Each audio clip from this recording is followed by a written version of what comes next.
And Thoth said, now I'll go back to Thoth again. Cease then the voice of the dweller. He said, I'm done talking now. I gave you the knowledge. Now you got to go, you got to get out of here and act on it. And departed I to ponder on time. This guy said, you know what?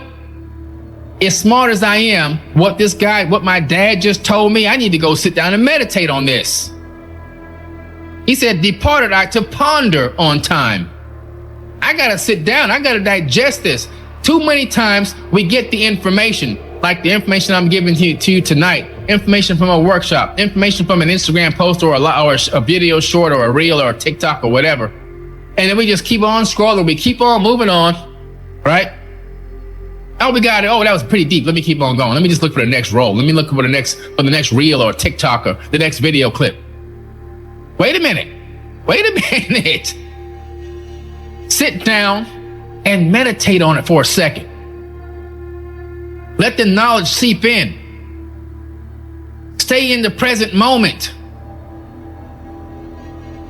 Let your mind start to vibrate and get on the frequency of understanding.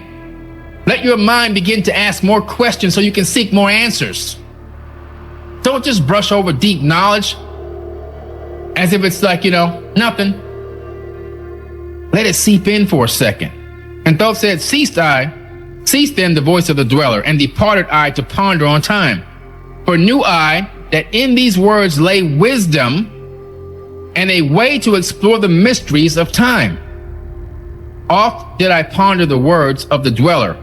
This guy says, man, I can't get this off this stuff is embedded in my brain. I can't get it off I can't stop thinking about it now.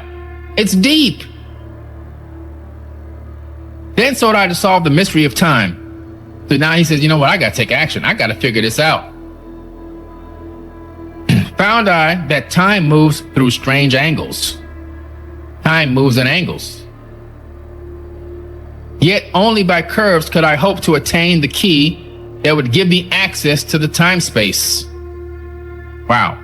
Only by curves. In other words, the time is moving in angles, but to catch up to these angles to access the information, he had to move in curves. We're talking about the Fibonacci spiral now. We're talking about sacred geometry, right?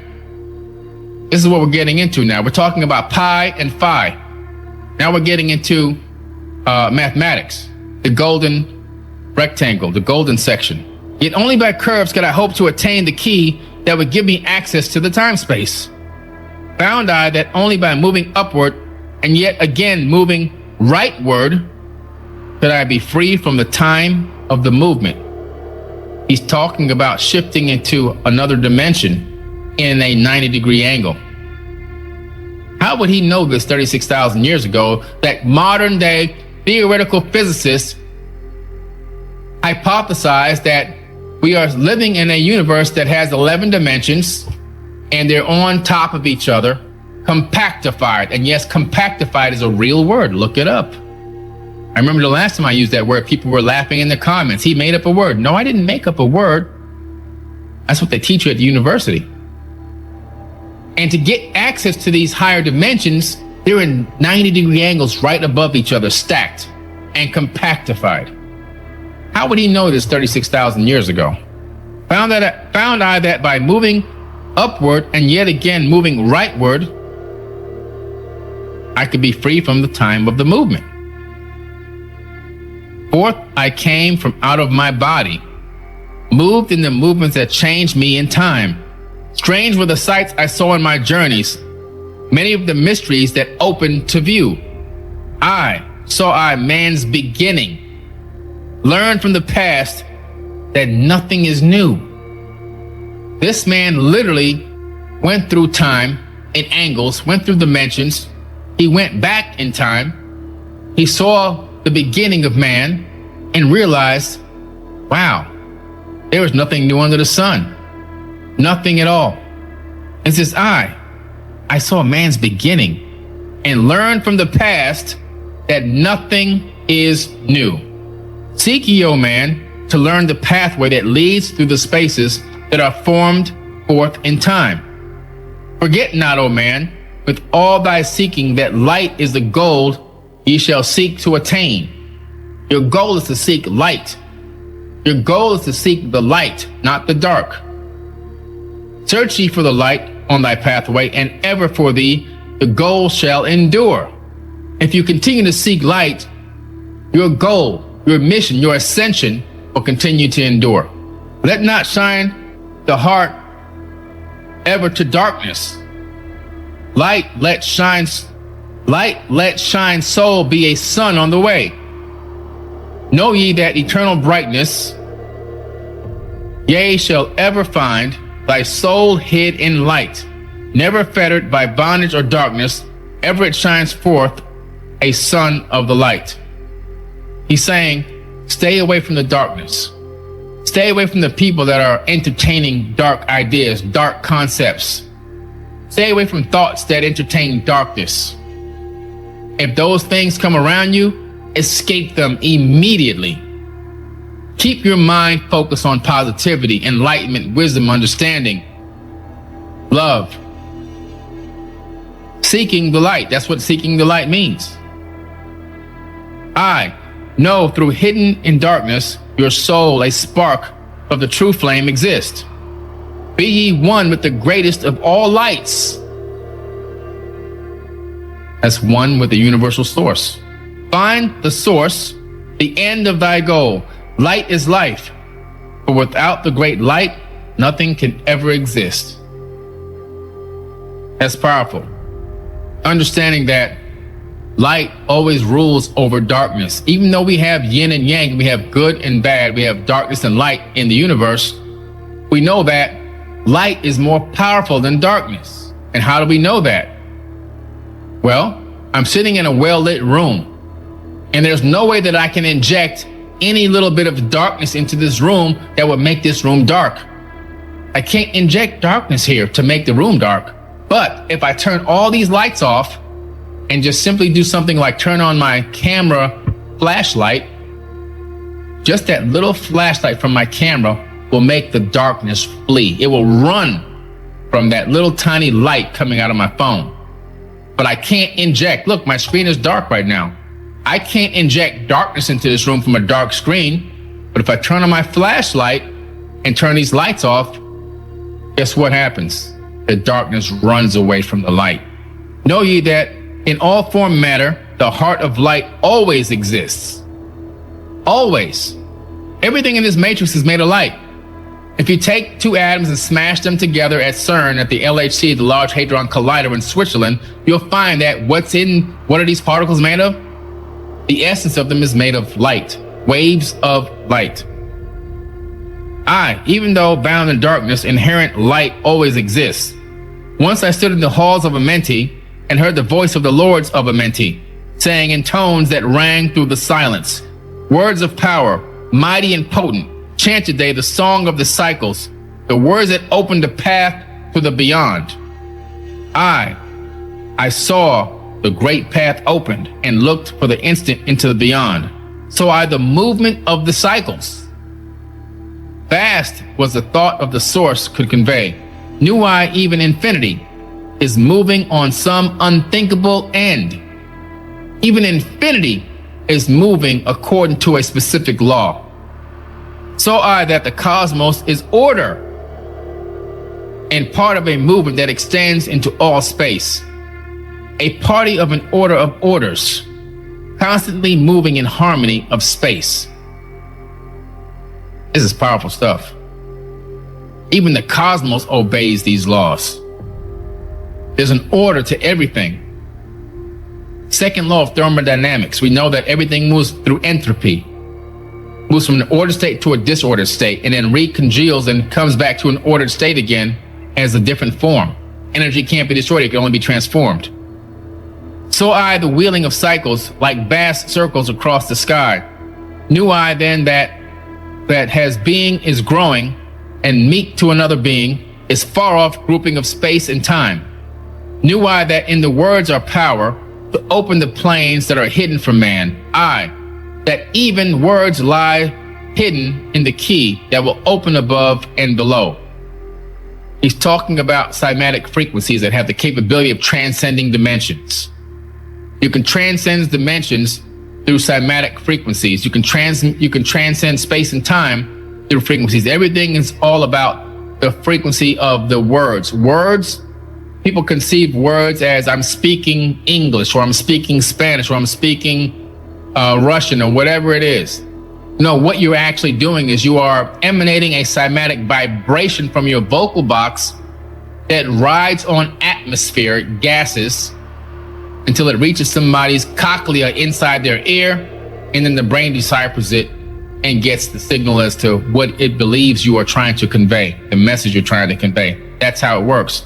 But on a universal scale, these cymatic frequencies and vibrations on a subatomic level literally are creating reality as we know it. Hark ye now, man. This word I leave with thee. Use it, and ye shall find power in its sound. Say ye the word, Zin Uru, and power ye shall find. See, when you say this word, Zin Uru, Zin, Z-I-N, Uru, U-R-U, it's a cymatic frequency. It emanates a particular frequency into space-time that has power. Every time you speak, you're casting a spell. Every word, that's why they call it spelling. Every word you say is about casting spells. You're trying to create a reality that's good for you, a reality that you want. You want things to turn out to benefit you in a specific way every time you speak. Saying this word Zin Uru has that effect over space-time when you back with conscious thought behind saying this, making the statement. You must understand that man is of light and light is of man. Remember, I told you earlier that scientists discovered that a human being is both a wave of potentials, waves of what? Light, and also solid matter. So we are all light beings, but also our consciousness is also light. Listen, O man, and hear a mystery, stranger than all that lies neath the sun. Know ye, O man, that all space is filled with worlds within worlds. I, one within each other, yet separate by law. We're talking about dimensions. Each dimension, we know now that there are 11 dimensions that make up our universe. If there were more than 11 or less than 11, the universe would collapse. It wouldn't become stable.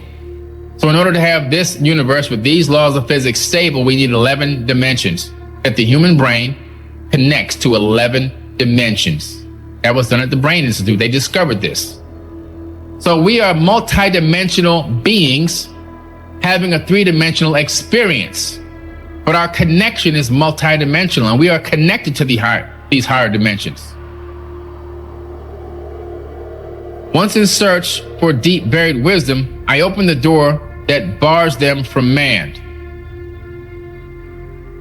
Called I from the other planes of being. Other planes, he's talking about other dimensions. One who was furrier than the daughters of men.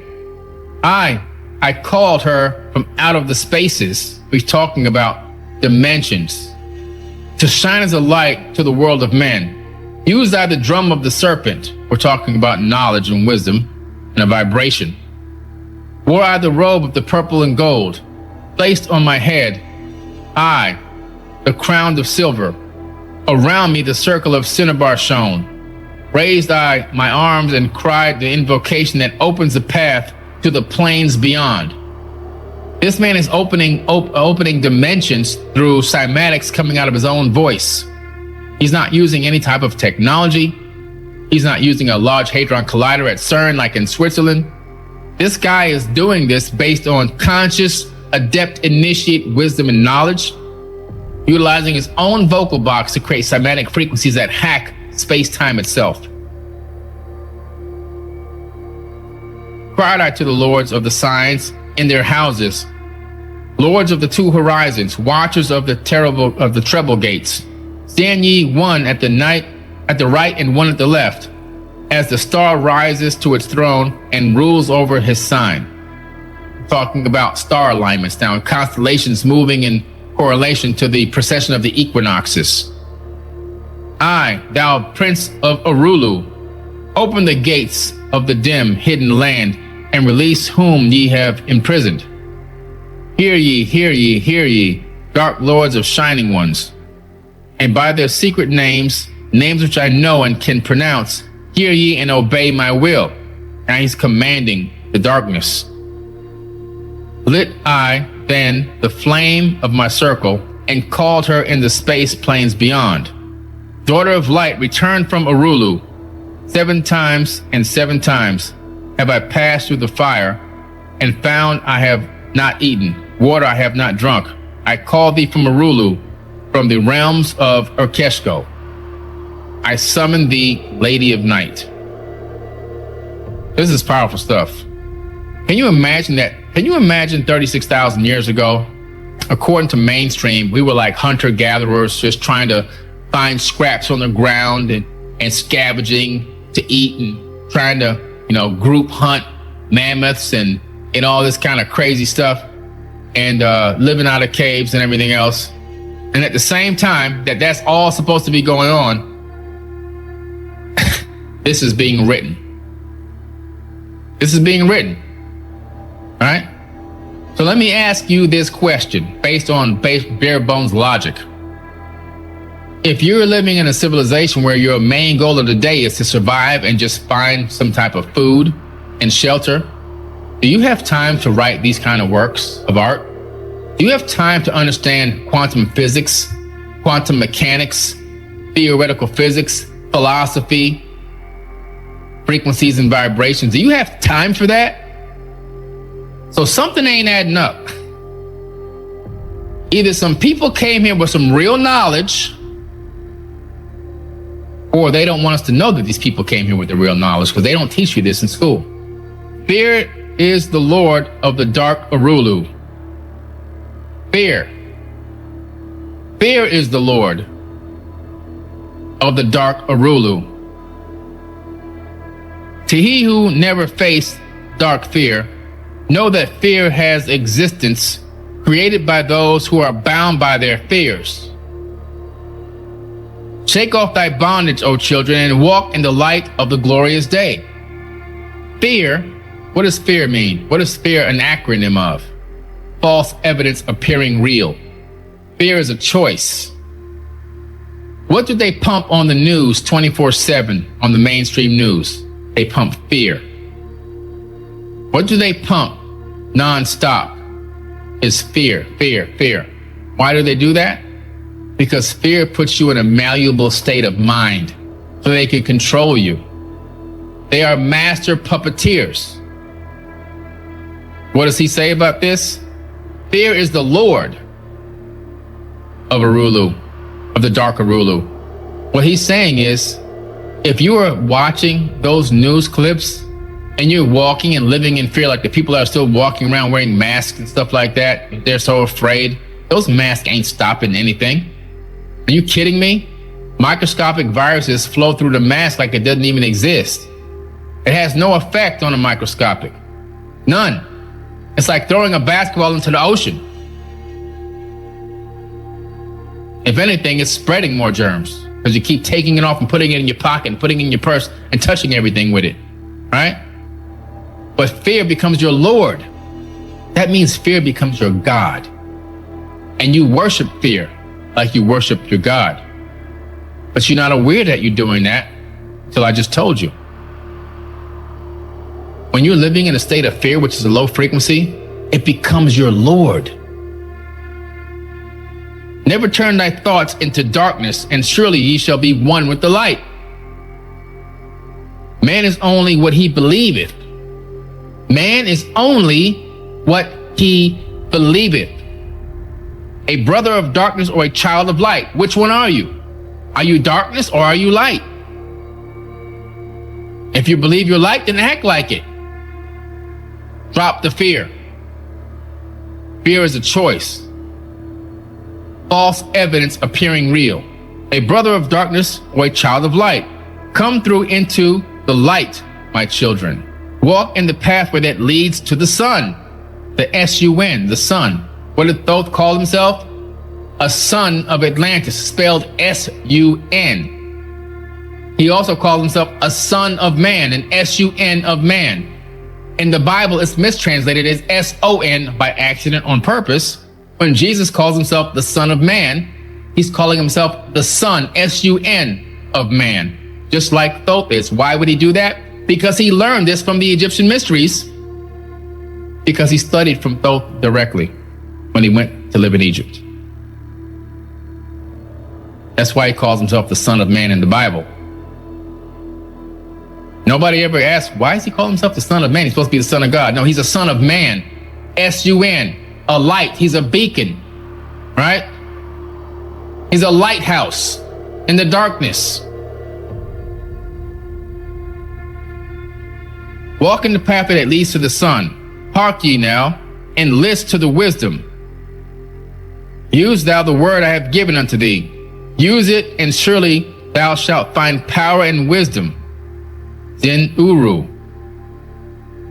and light to walk in the way. Seek thee and find the key I have given, and ever shalt thou be a child of the light. Ooh, wow. That's a powerful chapter right there that we just went through. And I'm going to be doing the entire book on Forbidden Knowledge TV. It's going to be amazing. That was The Key of Time, Emerald Tablet number 10 from my book, Compendium of the Emerald Tablets. Make sure you get it on Amazon.com. If you don't have it yet, it's still number one. It's the number one bestseller in 5 countries.